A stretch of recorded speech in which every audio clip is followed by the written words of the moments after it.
In 2019, I've met and lost friends and learned enough about myself to realize that this change had to come about at some point.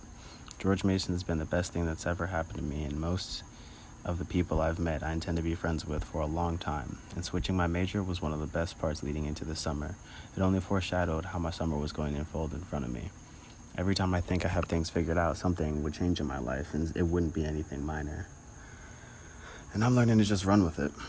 This summer, I moved out of my childhood home in Virginia and now live in Florida. And according to my dad's original plan, this should have happened much later, like 2 years from now. And the time I spent in the emptied out childhood home of mine reminded me that my future is a free fall and I need to start deciphering how to open my chute. This move is my formal goodbye to my childhood. We can save pictures, but we can't save our youth. With this, I'd like to recap through pictures and videos how I said my farewell to the small town of Fredericksburg. The first month of being home from school was very hard to adjust to. The lack of activity and resources to express it was stifling my creativity at the time. There were a few highlights in this time, though. Friends of mine had graduated right as I got home, so there were a few grad parties thrown, but only a few I really attended. And one thing I brought home from college was a renewed love of fire and photographing it. A lively and mobile muse, and in its senior moments, the understudy of outer space. One of my personal favorites that I'll never be able to let go of.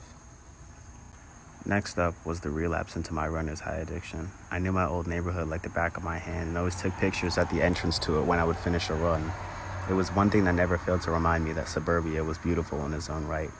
It made me into the photographic improviser I am today and always will be. Speaking of which, I found some of the most beautiful shots of Virginia happen to be places I have never been and with a person I had never been introduced to. Needless to say, there's plenty of things we have gotten closer over, and conversations with her were something I didn't know I would need. It turns out silence to depression is as seeds are to trees, and her voice would fill the air in a way that never needed to be romantic, just human to human. On a more grounded note, however, finally got a new phone. I had the same iPhone 5C since I was about 13. I remarkably made it through all of 8th grade and high school in my first year of college without breaking it, cracking it, having to replace anything of it, nothing.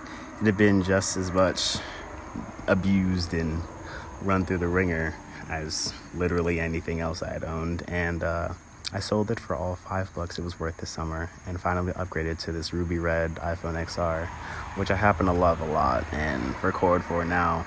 And the cameras and mics on it are actually amazing. So is the storage space. I mean, I'm used to running off of 16 gigs, so this is comfy little jump in tech that I'm very glad for. Another more grounded highlight was the length of my hair when I got home. It was well past shoulder length so that I couldn't pull off the trademark pineapple anymore, and I was kind of frustrated with everything and everyone, and impulse took over, and I took an inch off of it all the way around, but it felt like so much more. It was much shorter, and the person who made me snap is the same one who turned this rose blue, so one can see a pattern even with eyesight like Ray Charles here. Regardless of this, it put me into a form I'm really in, and things kind of just flowed on from there. I started trying to sketch anime characters in the art book that I had left over from my only art class I'd taken since freshman year of high school. And the two people I did first were Kaz Khan from Neo Yokio, which is a hilarious show, and Rock Lee, who's one of the best role models in anime anyone could ever find ever. And those who know his story understand what I mean. Anyway, I nailed the color match on both pieces, but some of the proportions were off.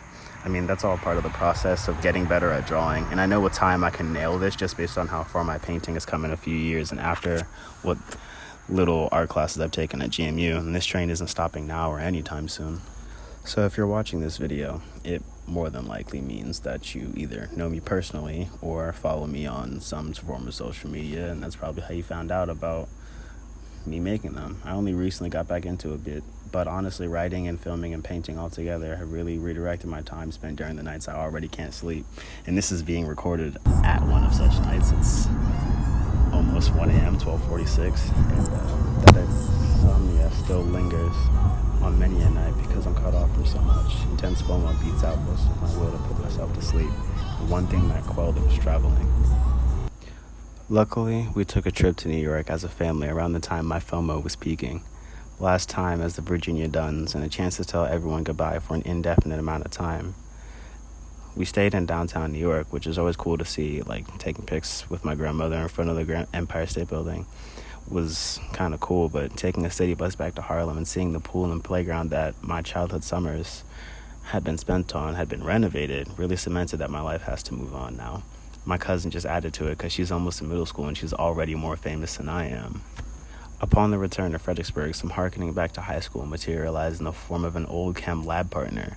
Chem had put us together, and disappointment from humans and overuse of anime characters as role models kept the friendship solid and rich, with stories to share. We hung out as if nothing had changed. To be frank, plenty of things had, but the friendship definitely wasn't one of them. If I don't make it Whether back, it was the jokes about being weebs or the amount of foods we can or can't eat anymore, you done trying to kill me? definitely had a great time coming back to Fredericksburg after New York. No. To remember even further back than that, I had to spend one of my last nights in Fred Vegas at Benny's. Anybody that's been knows how great the pizza is, but it represents the only goodbye even mildly comparable to this one. In 2017, my mom decided to finally make her big jump to Texas, and that was the last place we went as a family being me, her, and my sister. And that was the event that really planted the seed for the Blue Rose that's speaking right now. It's just something I had to pay tribute to, as I wouldn't be coming back for quite a while. And it killed so much time of mine on weekends with friends who I probably won't see again for a while. A number of things won't be the same after this move, but in the words of Jim Hopper, I know you're getting older, growing, and changing, and if I'm being really honest, that's what scares me, because I don't want things to change.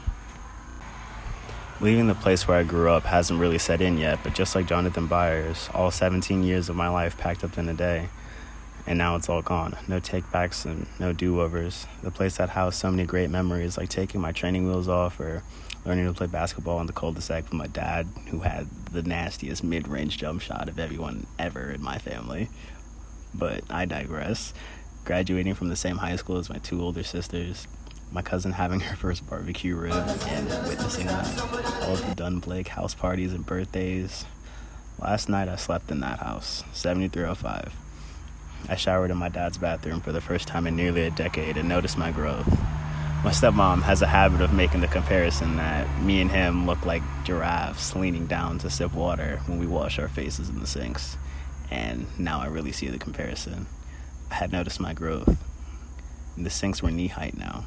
The blue rose that's speaking right now, had finally sprouted up. Virginia nurtured this rose that bloomed in the dark. The only thing now was to grow and foster the growth of others. Roses need bushes to grow within in order to flourish. It is their way of life. I'll be back at GMU to find some roses kin to mine. Therefore, thank you for all the love. Thank you for all the joy. See you soon. Get you out of my mind. Open your eyes and pick by your side through all of this time.